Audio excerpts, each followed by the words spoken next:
Ciao a tutti, questa nuova puntata comincia con una citazione di Frank Zappa. Alcuni scienziati affermano che l'idrogeno, poiché sembra essere un po' ovunque, è la sostanza basilare dell'universo. Io non sono d'accordo, dice Frank Zappa. Dico che c'è molta più stupidità che idrogeno e che quella, cioè la stupidità, è la vera sostanza costitutiva dell'universo. Con questa frase efficace, divertente, molto ad effetto, Zappa ci introduce a un tema a lui molto caro, la stupidità.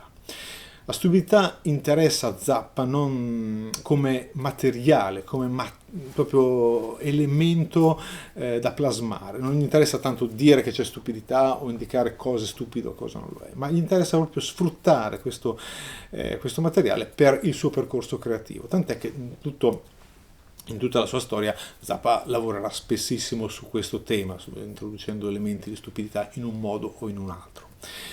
E spesso fa riferimento alla stupidità riferendosi al mondo delle canzoni, il mondo delle canzoni d'amore anni 50, con le frasi sdolcinate, strappalacrime oppure con esplosioni di amore eterno. Ma anche dal punto di vista musicale preleva da quel mondo degli elementi che sono abbastanza tipici e stereotipati, come questo per esempio.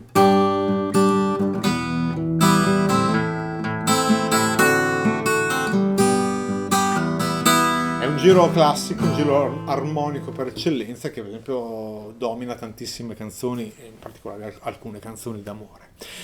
Zappa questo giro lo usa tantissime volte, ci costruisce anche delle impalcature interessanti e complesse, ma anche a volte lo fa apparire come un colpo di scena all'interno di una situazione dove non ci aspetteremo questo tipo di elemento musicale. E, quindi la cosa di cui oggi parleremo è vedere come Zappa combina elementi di semplicità o questi elementi di stupidità con elementi un po' più complessi, più articolati, più profondi. Prendiamo come esempio una canzone che viene da questo disco. Questo disco si chiama We Are Only in It for the Money, un disco del 1968 pubblicato con Mothers of Invention, contiene anche una famosa parodia di un altro famoso disco. E in questo disco, tra i tanti brani molto belli e emblematici, abbiamo una canzone che si chiama Let's Make the Water Turn Black. In questa canzone Zappa racconta qualcosa, racconta un aneddoto della sua vita, dove quando conosceva due ragazzi, due fratelli adolescenti che avevano delle curiose abitudini anche per certi versi disgustose, come prelevare il muco dal naso e spalmarlo sui vetri di casa sino a che il vetro diventava quasi completamente coperto, oppure lasciare i propri escrementi in barattoli, contenitori nel seminterrato, lasciarli sedimentare per giorni, settimane e vedere cosa succedeva dopo tanto tempo all'interno di questi barattoli. Zappa racconta in maniera molto efficace questo mondo adolescenziale di questi personaggi e costruisce una canzone che dal punto di vista strutturale è molto semplice, diciamo grossolanamente fatta da due strofe, un inciso e un'ultima strofa. Però è interessante vedere come per raccontare queste vicende così discutibili Zappa utilizza un linguaggio musicale armonico tradizionale, ma nessuno stereotipo, nessun giro preconfezionato. È una struttura ricca di accordi, ogni strofa chiude in maniera propria, ha una chiusura armonica che è diversa dalle altre, ha una linea melodica molto cantabile, molto orecchiabile, ma per nulla semplicistica, per nulla banale, quindi non stupida.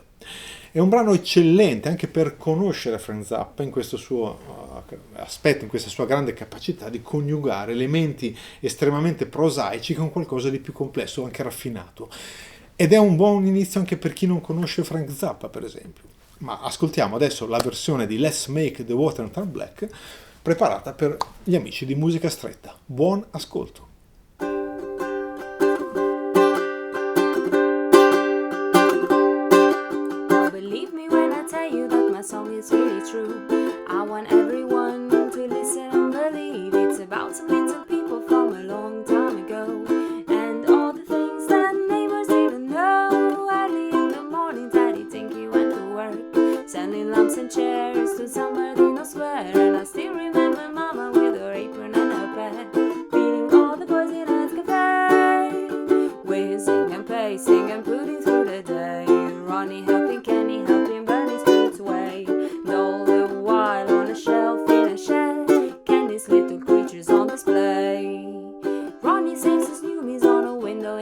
room. I'm over to be seen with dysentery green, while Kenny and his buddies at the game out at the back. Let's make the water turn blank. We see them off to school in a world of their own. To some it might seem creepy what they do. The neighbors on the right said and watch them every night. I bet you'd do the same if they was you. Whizzing and pacing and putting through the day. Ronnie helping Kenny, helping burn his boots away. And all the while on a shelf in a shed, Kenny's little creatures on display. Ronnie's in the army now and Kenny's taking pills. Oh, how they yearn to see a bomber burn. Color flashing, thunder crashing, dynamite machine. Wait till the fire turns green. Wait till the fire turns green. Wait till the fire turns green.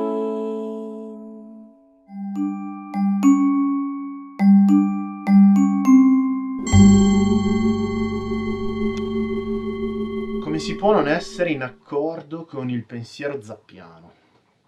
In effetti già gli autori dell'Antico Testamento si posero il problema della stupidità, quando scrivevano stultorum infinitus est numerus, e sebbene questa frase sia fallace, perché fortunatamente il numero della popolazione mondiale è finito, quindi anche il numero degli individui stupidi sarà finito,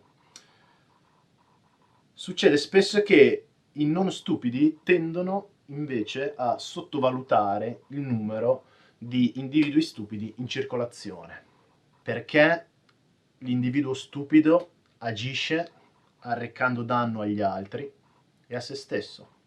E allora forse l'arte di Frank Zappa, che ci arriva così parodistica o ironica, spesso cinica, ma sempre geniale, può essere interpretata come un segnale d'allarme, come un campanello che ci aiuta a rimanere vigili, che ci aiuta a non sottovalutare questo problema, che ci permette di trovarvi un rimedio, inserendo nelle nostre vite la creatività, la genialità, la libertà, la risata, il sorriso.